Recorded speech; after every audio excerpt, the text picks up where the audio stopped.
बच्चों, इससे पहले जो हम कास्टिक सोडा तक पढ़ चुके थे। अब हमें जो है पढ़ना है विरंजक चूर्ण, ब्लीचिंग पाउडर। देखिएगा ब्लीचिंग पाउडर या विरंजक चूर्ण जो है क्या होता है। तो सबसे पहले जो है हम इसका सामान्य नाम जानेंगे कि सामान्य नाम क्या होता है। इसके बाद इसका रासायनिक नाम क्या होता है, अणु सूत्र क्या होता है और अणु भार क्या होता है। इसके बाद जो है हम इसको देखेंगे कि कैसे बनता है, फिर इसके भौतिक गुण, रासायनिक गुण और उपयोग। इतना ही चीज़ जो है इसमें हमको पढ़ना है। देखिएगा विरंजक चूर्ण या ब्लीचिंग पाउडर, इसका सामान्य नाम जो है, सामान्य नाम इसका जो है विरंजक चूर्ण या ब्लीचिंग पाउडर है।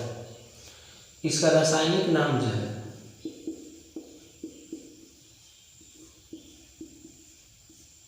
अब इसका रासायनिक नाम जो होता है, इसका रासायनिक नाम जो है, इसका रासायनिक नाम जो है कैल्शियम हाइपोक्लोरस होता है।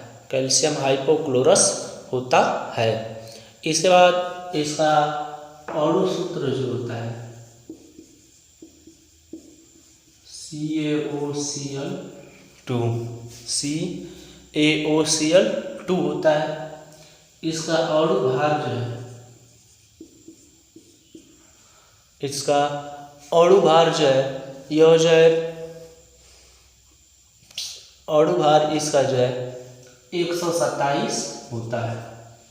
कैल्शियम का, ऑक्सीजन का और क्लोरीन का जोड़ देंगे। कैल्शियम का जो है होता है कितना, 40, ऑक्सीजन का 16, तो 40 और 10 40 और इसके बाद 16, तो 40 56 हो गया। और इसका जो है कितना होता है, 35 गुना का 70 और 71 इसका, तो 71 और वो जोड़ देंगे तो पूरा जो है कितना हो जाएगा, 147। तो 147 जो है इसका अणु भार होता है। अब अगर हम कैसे जो है इसको बनाते कैसे हैं, तो अगर क्या करते हैं कि कैल्शियम हाइड्रोक्साइड जो है, कैल्शियम हाइड्रोक्साइड की अभिक्रिया जो है अगर हम क्लोरीन से कराते हैं, तो कैल्शियम हाइड्रोक्साइड की अभिक्रिया क्लोरीन से कराने पर जो है कैल्शियम हाइपोक्लोरस अम्ल या विरंजक चूर्ण या विरंजक पाउडर जो है प्राप्त होता है। और इसके साथ साथ जो यहाँ पे क्या होता है, H2 यानी जल प्राप्त होता है। यहाँ पे कैल्शियम लिखा है, कैल्शियम 1, ऑक्सीजन 2 है। यहाँ पर ऑक्सीजन कितना है, 1 और 1 2, हाइड्रोजन 2 है, हाइड्रोजन 2, क्लोरीन 2 है, क्लोरीन 2। तो यह सोडियम हाइड्रोक्साइड है, इसकी अभिक्रिया जब क्लोरीन से कराते हैं तो क्लोरीन से कराने पर जो है यहाँ पे विरंजक चूर्ण या ब्लीचिंग पाउडर प्राप्त होता है। और इसके साथ साथ जो है जल क्या हो जाता है, इसे अलग हो जाता है। आगे देखिएगा विरंजक चूर्ण जो होता है इसका भौतिक गुण क्या होता है या फिजिकल प्रॉपर्टीज क्या होता है। तो यह जो है हल्के पीले रंग का विरंजक चूर्ण जो होता है हल्के पीले रंग का जो है चूर्ण है, हल्के पीले रंग का चूर्ण है। इसके बाद देखा जाए तो यह जो है जल में अल्प विलेय होता है। यह जल में अल्प विलेय होता है। इसके अलावा जो है अगर देखा जाए तो इसमें जो है इसका जलीय विलयन जो है दूधिया जैसे होता है। इसका जलीय विलयन दूधिया जैसा होता है। या इसके अलावा इसको देखा जाए तो यह जो है जल में अल्प विलय, इसके अलावा यह इसमें देखा जाए तो क्लोरीन के समान गंध आती है। क्लोरीन जैसे इसमें से जो है क्या होती है, गंध आती है। तो यानी हल्के पीले रंग का चूर्ण है या जल में अल्प विलय होता है। इसके अलावा इसका जलीय विलयन जो है दूधिया के विलयन के समान होता है और इसमें से जो है क्लोरीन जैसे जो है गंध आती है। आगे देखिएगा विरंजक चूर्ण के रासायनिक गुण यानी केमिकल प्रॉपर्टी या ब्लीचिंग पाउडर। अब इसमें जो है इसका रासायनिक गुण क्या होता है, तो सबसे पहले जो है हम इसे क्या करते हैं, गर्म करके देखते हैं। तो या इसकी अभिक्रिया जो है हम गर्म जल से कराते हैं, तो गर्म जल से क्रिया, रिएक्शन विद हॉट वाटर,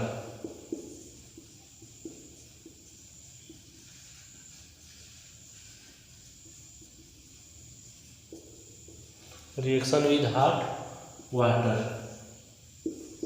देखिए अब यहाँ पे है CaOCl2, यह जो है क्या है, विरंजक चूड़ है। इसकी अभिक्रिया जो हम हॉट वाटर से यानी गर्म जल से कराते हैं, या इसमें गर्म जल अगर हम डालते हैं तो डालने पर जो है क्या होता है, तो यहाँ पे जो है कैल्शियम हाइड्रोक्साइड और इसके बाद प्राप्त होता है, और क्लोरीन गैस इसमें से जो है क्या होता है, मुक्त होता है। तो अगर जो है विरंजक चूड़ जो है इसकी अभिक्रिया गर्म जल से कराते हैं तो कैल्शियम हाइड्रोक्साइड प्राप्त होता है और क्लोरीन गैस मुक्त होता है। आगे देखिए ऊष्मा का प्रभाव।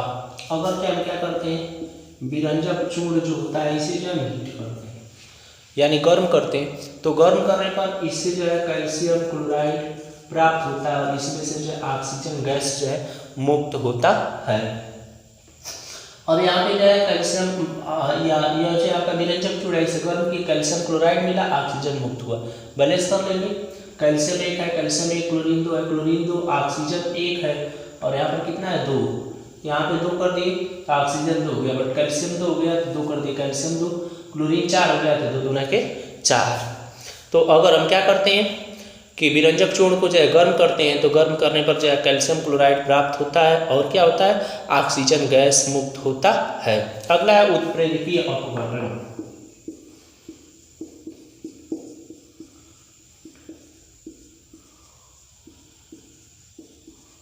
उत्प्रेरकीय अपघटन यानी कैटालाइटिक जो है डिकम्पोजिशन।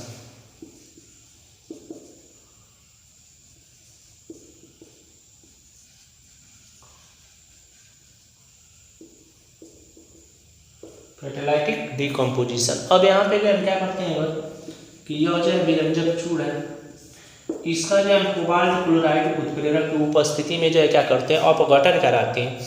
तो इसमें जो है अपघटन कराते हैं अगर, तो अपघटन कराने पर यहाँ पे जो है कैल्शियम क्लोराइड ही प्राप्त होता है, ऑक्सीजन मुक्त होता है।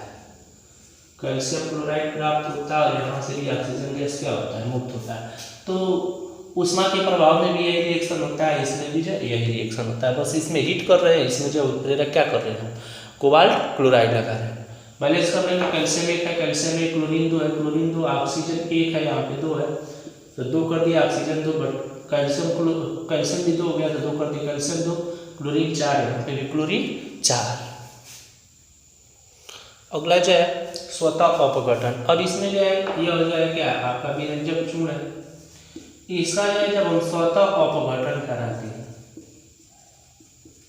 तो यह जो है स्वतः अपघटित होता है, तो यह जो है कैल्शियम क्लोराइड और इसके अलावा जो है कैल्शियम जो है क्लोरेट में, कैल्शियम क्लोरेट में जो है यह क्या हो जाता है, परिवर्तित हो जाता है। तो विरंजक चूर्ण का स्वतः अपघटन कराने पर कैल्शियम क्लोराइड और कैल्शियम क्लोरेट में यह जो है क्या हो जाता है, अपघटित हो जाता है।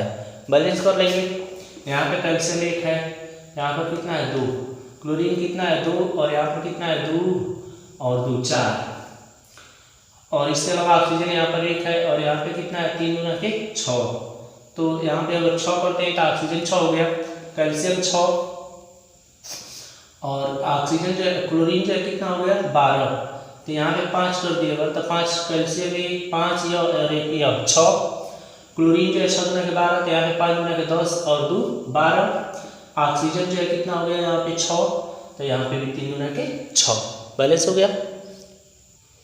आगे देखिए CO2 का तनु अम्लों से क्रिया। अब यहाँ पे जो है हम क्या करते हैं, अगर कि इस विरंजक चूर्ण को लिए इसकी अभिक्रिया जो है CO2 से अगर कराते हैं, कार्बन डाइऑक्साइड से कराते हैं, तो यहाँ पे जो है कैल्शियम कार्बोनेट मिलता है, और इसके साथ साथ जो है यहाँ पे जो है क्लोरीन गैस जो है क्या होता है, मुक्त होता है। तो इसका जो है लगभग यह जो है 35% जो है क्या हो जाता है, तो विरंजक चूर्ण का 35% जो है क्लोरीन गैस इसमें से क्या होती है, मुक्त होती है। कैल्शियम एक है, यहाँ पर भी एक है, ऑक्सीजन एक है, और 2 3 है, यहाँ पर भी 3 है, यहाँ पर क्लोरीन 2 है, क्लोरीन 2 है।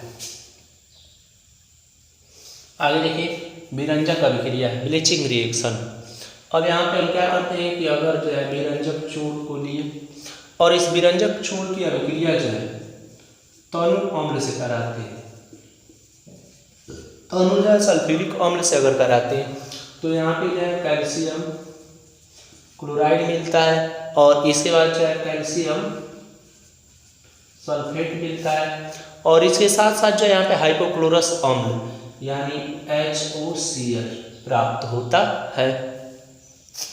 और इसके बाद जो है फिर अगर हम क्या करते हैं कि यहाँ पे HOCl जो है हाइपोक्लोरस अम्ल जो होता है यह जो है क्या होता है, तो हाइड्रोक्लोरिक अम्ल में और नवजात ऑक्सीजन यानी जिसे नैसेंट ऑक्सीजन भी कहते हैं, नवजात ऑक्सीजन में जो है क्या हो जाता है, अपघटित हो जाता है।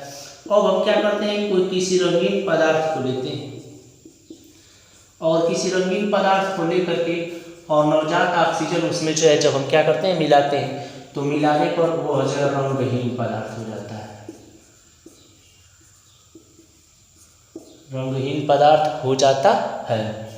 तो यह विरंजक चूर्ण है, इसकी अभिक्रिया सल्फ्यूरिक अम्ल से कराया, कैल्शियम क्लोराइड, कैल्शियम सल्फेट और इसके अलावा हाइपोक्लोरस अम्ल बना। फिर हाइपोक्लोरस अम्ल जो है यह हाइड्रोक्लोरिक अम्ल में और नवजात ऑक्सीजन में अपघटित हो जाता है। फिर रंगहीन पदार्थ जो है यह ऑक्सीजन, इसमें जब हम नवजात ऑक्सीजन मिलाते हैं तो यह पदार्थ जो है कैसा हो जाता है, रंगहीन हो जाता है। अब बैलेंस करना है, इसको बैलेंस कर लेते हैं। यहाँ पे कैल्शियम एक है, यहाँ पर भी कैल्शियम, यहाँ पर कैल्शियम कितना है, 1 और 1 2 कर लीजिए। ऑक्सीजन यहाँ पर कितना है, तो 2 और 4 2 6, यहाँ पे 4 और 1 5।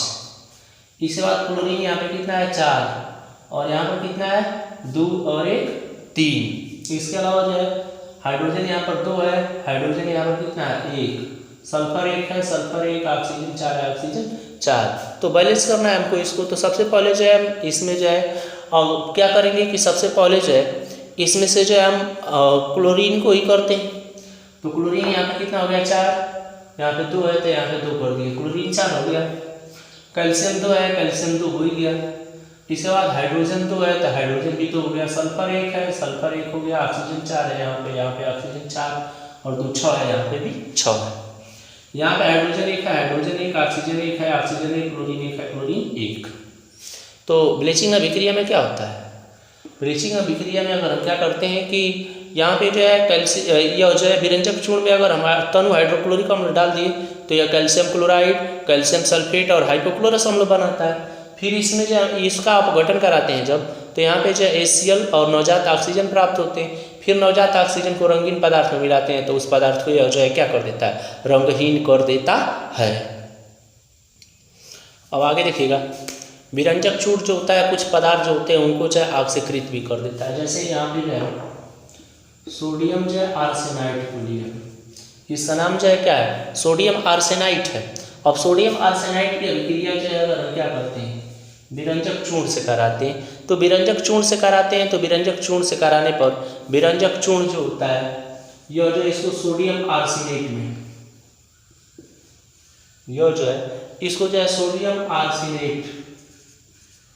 आर्सेनेट में परिवर्तित कर देता है। और इसके साथ साथ जो है यहाँ पे जो है कैल्शियम क्लोराइड प्राप्त होता है। तो विरंजक चूर्ण जो है सोडियम आर्सेनाइड को जो है सोडियम आर्सेनेट में क्या कर देता है, ऑक्सीकृत कर देता है। या इसी तरह जो है अगर हम क्या करते हैं कि विरंजक चूर्ण जो होता है यह, इसको अगर देखें तो यह जो होता है एसिटिक एसिड जो होता है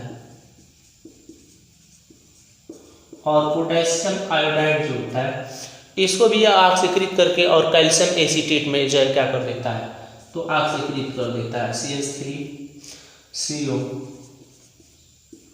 यानी विरंजक चूर्ण है यह जो है क्या एसिटिक एसिड है और यह जो है क्या पोटेशियम आयोडाइड है। तो इसको अगर देखा जाए तो इसको भी यह जो है क्या कर देता है, तो यह जो है कैल्शियम एसीटेट में, कैल्शियम एसीटेट के साथ साथ जो है पोटेशियम क्लोराइड और पोटेशियम क्लोराइड के साथ साथ जो आयोडीन गैस और H2O में यह जो है क्या कर देता है, ऑक्सीकृत कर देता है। या इसके अलावा जो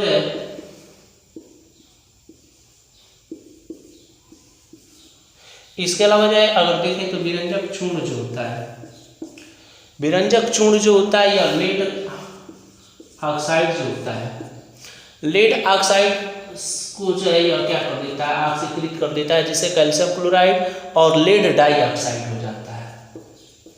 यहाँ पे लेड मोनोऑक्साइड था, यहाँ पे लेड जो है डाइऑक्साइड में भी यह जो है क्या कर देता है, ऑक्सीकृत कर देता है। तो यहाँ पे सोडियम आर्सेनेट को जो है सोडियम आर्सेनाइट में ऑक्सीकृत कर देता है, यहाँ पे एसिटिक एसिड को जो है कैल्शियम एसीटेट में ऑक्सीकृत कर देता है, यहाँ पे जो है लेड मोनो जो है ऑक्साइड को जो है लेड डाइऑक्साइड में ऑक्सीकृत कर देता है। आगे देखिएगा, अब ब्लीचिंग पाउडर जो होता है इसका उपयोग कहाँ पे होता है या इसके यूजेज क्या है। तो इसका देखें अगर तो कपड़े, कागज या इस कपड़े कागज या इसके अलावा लकड़ी जो होते हैं, लकड़ी के रंग उड़ाने में इसका प्रयोग किया जाता है। या इसका प्रयोग जो होता है जीवाणुनाशक के रूप में होता है। या इसके अलावा इसका उपयोग जो होता है चीनी को सफेद करने में होता है। या इसके अलावा भी इसका उपयोग देखा जाए अगर तो क्लोरोफार्म के निर्माण में भी इसका उपयोग होता है, क्लोरोफार्म के निर्माण में इसका उपयोग होता है। या इसके अलावा इसका उपयोग देखा जाए तो ऊन को जो है सिकुड़ने से बचाने में भी उपयोग होता है, ऊन को सिकुड़ने से बचाने में इसका उपयोग होता है। तो लकड़ी, कागज, कपड़े के रंग उड़ाने में, जीवाणुनाशक यानी कोई पदार्थ है उसमें जीवाणु है उसमें जीवाणु को नष्ट करने में, चीनी को जो है सफ़ेद करने में, क्लोरोफार्म के निर्माण में, या इसके अलावा ऊन को जो है सिकुड़ने से बचाने में इसका उपयोग किया जाता है। देखिए अब यहाँ पे जो है बेकिंग सोडा या खाने का सोडा या बेकिंग सोडा या बेकिंग पाउडर, तो इसका जो है सबसे पहले हम सामान्य नाम देखें अगर तो क्या है, बेकिंग सोडा। इसके बाद रासायनिक नाम अगर देखें तो सोडियम कार्बोनेट या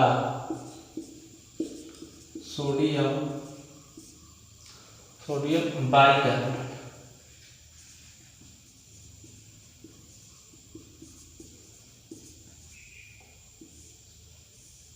बाइकार्बोनेट या सोडियम हाइड्रोजन।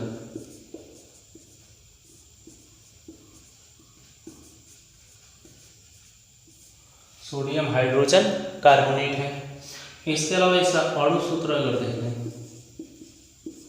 तो इसका अणु सूत्र जो है होता है NaHCO3। इसका अणु भार अगर निकालें तो सोडियम का 23 होता है, हाइड्रोजन का 1 और इसके बाद कार्बन का जो है 12 और ऑक्सीजन का 16, 3 है तो 48 था। यहाँ पे जो है 23, 1, 12 और 16, 3, 48 जोड़ देंगे, 8, 2, 10, 1, 11 और 3, 14, 4, 4, 1, 5, 5 और 2, 7 और 1, 8। तो इसका अणु सूत्र अणु भार जो होता है 84 होता है। अब देखिए बनाते कैसे हैं इसको। तो यहाँ पे जो हम सोडियम कार्बोनेट को लेते हैं, इसकी अभिक्रिया जो है जल और कार्बन डाइऑक्साइड से कराते हैं। तो कराने पर जो है सोडियम बाइकार्बोनेट प्राप्त होता है। यानी सोडियम कार्बोनेट की अभिक्रिया जल और कार्बन डाइऑक्साइड से कराने पर सोडियम बाइकार्बोनेट या बेकिंग सोडा या खाने का सोडा प्राप्त होता है। बैलेंस कर दीजिए, सोडियम 2 है, यहाँ पर 1 है तो आगे 2 कर देंगे, सोडियम 2, कार्बन 1 है, यहाँ पर कार्बन जो है कितना 1 और 1 2, यहाँ पर भी 2, ऑक्सीजन 3 और 1 4 2 6, तो यहाँ पे भी 3 दूना के 6 ऑक्सीजन। इसके बाद जो है हाइड्रोजन 2, तो हाइड्रोजन 2 बैलेंस हो गया। तो सोडियम कार्बोनेट की अभिक्रिया जल और कार्बन डाइऑक्साइड से कराने पर जो है क्या होता है, सोडियम बाइकार्बोनेट प्राप्त होता है। अब आगे देखिए भौतिक गुण या फिजिकल प्रॉपर्टीज।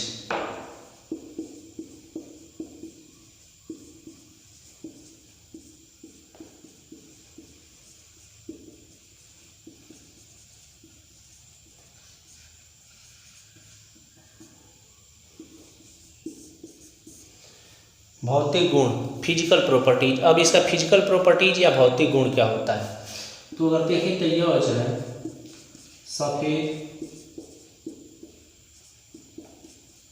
सफेद क्रिस्टलीय, यह जो है सफेद क्रिस्टलीय ठोस है। सफेद क्रिस्टलीय जो है ठोस होता है। इसके अलावा देखा जाए तो यह जो होता है जल में विलय होता है। यह जल में विलय होता है। तो यह जो है सफेद क्रिस्टलीय ठोस होता है और यह जो है जल में विलय होता है। अब देखिएगा रासायनिक गुण, और रासायनिक गुण में जो है सबसे पहले जो है ऊष्मा का प्रभाव। ऊष्मा का प्रभाव, यहाँ पे हम क्या करते हैं, अगर सोडियम बाइकार्बोनेट को जो है गर्म करते हैं तो यह जो है सोडियम कार्बोनेट जल और कार्बन डाइऑक्साइड में जो है टूट जाता है। सोडियम कार्बोनेट को गर्म करने पर सोडियम कार्बोनेट जल और कार्बन डाइऑक्साइड में टूट जाता है। सोडियम यहाँ पर 1 है, यहाँ पर कितना है 2 कर दिए, सोडियम कितना हो गया 2। हाइड्रोजन 2 है तो यहाँ पे भी हाइड्रोजन 2, कार्बन 2 है तो यहाँ पे भी 1 और 1 कार्बन 2, ऑक्सीजन 6 है तो यहाँ पे 3 और 1 4 और 2 6। तो गर्म किए तो क्या हुआ, सोडियम कार्बोनेट जल और कार्बन डाइऑक्साइड में टूट गया। अब दूसरा जो है जल अपघटन अगर क्या होता है, देखिए जल अपघटन। अब यहाँ पे जो है सोडियम बाइकार्बोनेट है, इसका जो है हम जल अपघटन कराते हैं, हाइड्रोलाइसिस या जल अपघटन। अब जल अपघटन कराते हैं तो यह जो है सोडियम हाइड्रोक्साइड और इसके साथ साथ जो है कार्बोनिक अम्ल में परिवर्तित हो जाता है। सोडियम हाइड्रोक्साइड और कार्बोनिक अम्ल में परिवर्तित हो जाता है। सोडियम 1 है, सोडियम 1, हाइड्रोजन 1 और 2 3 है, तब यहाँ पे भी 1 और 2 3 है। कार्बन 1 है, कार्बन 1, हाइड्रोजन जो है 3, तो हाइड्रोजन 3 है। ये ऑक्सीजन जो है 3 और 1 4 है, तो यहाँ पर भी 3 और 1 4। इसके बाद जो है जल अपघटन के बाद जो है धातु लवणों से क्रिया।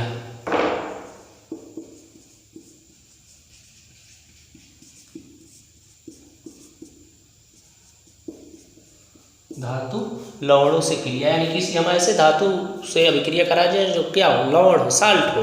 तो जैसे यहाँ पे हम सोडियम बाइकार्बोनेट को लिए और यहाँ पे भी हम क्या कर देते हैं जिंक सल्फेट से, यानी जिंक सल्फेट जो जिंक धातु है और सल्फेट मिल गया तो यह जो है क्या एक लवण है, तो जिंक सल्फेट कराते हैं तो यहाँ पे जो है क्या होता है जिंक कार्बोनेट, और जिंक कार्बोनेट के साथ साथ जो है सोडियम सल्फेट और इसके साथ साथ जो है जल और कार्बन डाइऑक्साइड प्राप्त होता है।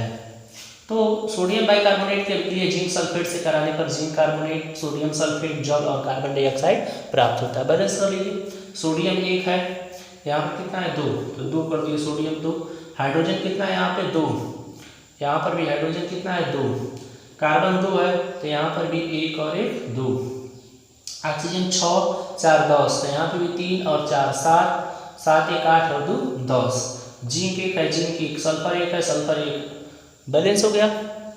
तो जब हम क्या करते हैं किसी धातु लवण की अभिक्रिया जो है धातु लवण की अभिक्रिया इसे कराते हैं बेकिंग सोडा से, तो जिंक का जो है वो उसका जो कार्बोनेट, सोडियम सल्फेट, जल और कार्बन डाइऑक्साइड प्राप्त होता है।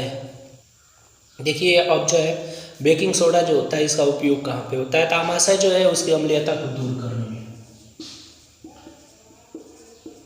आमाशय की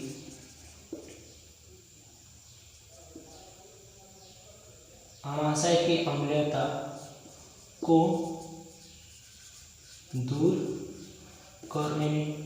दूसरा जो है झाग युक्त गोलियां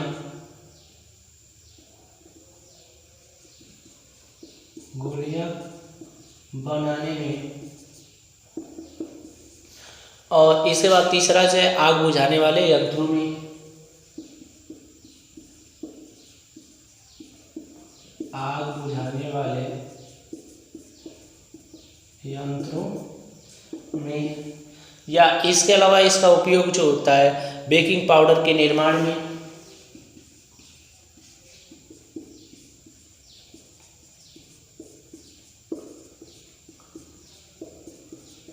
पाउडर के निर्माण में, या चर्म रोग के निदान या चर्म रोग के औषधि में। चर्म रोग के औषधि बनाने में, या इसके अलावा जो है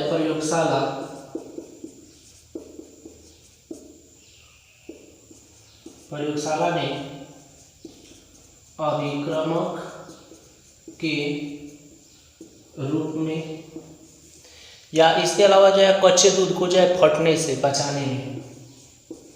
कच्चे दूध को देर से फटने से बचाने में। यानी इसको अगर हम क्या करते हैं कच्चे दूध में डाल देते हैं तो कच्चे दूध जो है वो जो है जितना कम समय फटता है उसकी और समय जो है क्या हो जाती है, बढ़ जाती है, यानी जल्दी से वो फटता नहीं है। तो इन सारी चीज़ों में जो है इसका उपयोग यानी बेकिंग सोडा या खाने के सोडा का उपयोग किया जाता है। इसके अलावा भी हमारे घर में जो है कुछ फूलने वाले चीज़ें बनाए जाते हैं, जैसे जलेबी बनाते हैं तो उसमें भी जो है जब हम क्या करते हैं उसका जो है मैदा गूंथते हैं उसमें भी डाल देते हैं, या इसके अलावा जो है अन्य चीज़ें भी जो बनाई जाती है वो फूलने वाली चीज़ें उसमें भी डाल करके और इसका जो है क्या कहते हैं या डबल रोटी के निर्माण में भी इसको डाल दिया जाता है जिससे वो जो है अधिक फूलती है। तो फूलने वाली चीज़ बनाने में भी जो है खाने वाला सोडा का उपयोग किया जाता